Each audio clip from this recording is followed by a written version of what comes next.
నేను మీకు చెప్పా కదా! పూర్వంలో నేనొక ఆలయంలో అవును. ప్రధాన చేశారు. అర్చకుడిని. అవును. నాకు నచ్చక నేను వదిలేసా అని అవును. చెప్పాను కదా! నా తర్వాత అందులోకి ము నలుగురు అయ్యగారులొచ్చారు. నలుగురు అయ్యగారులు వెళ్ళిపోయారు. వాళ్ళు అసభ్యకరమైనటువంటి పనులు చేసి వెళ్ళిపోయారు. హుహు. చేసిన తర్వాత ఆ ఆలయంలో ఉండేటువంటి అర్చకుడు వేరే అమ్మాయితోని జంపు. హ్మ్. ఇప్పుడు ఆలయం వాళ్ళు మా నిశాంతయ్య గారున్నప్పుడు దేవాలయం ఎలా ఉంది? ఇప్పుడెలా ఉంది?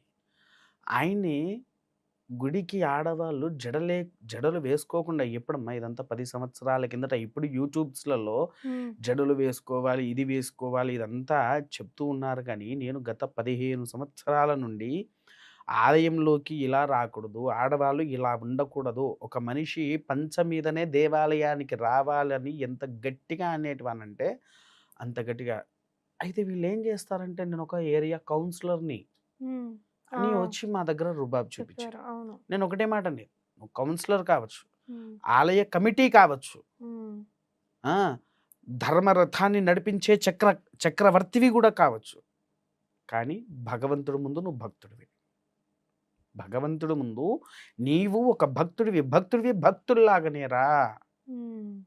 అర్చకుడి మీదకి నువ్వేదో నీ పొజిషన్ చూపించుకోవడానికి రాకు.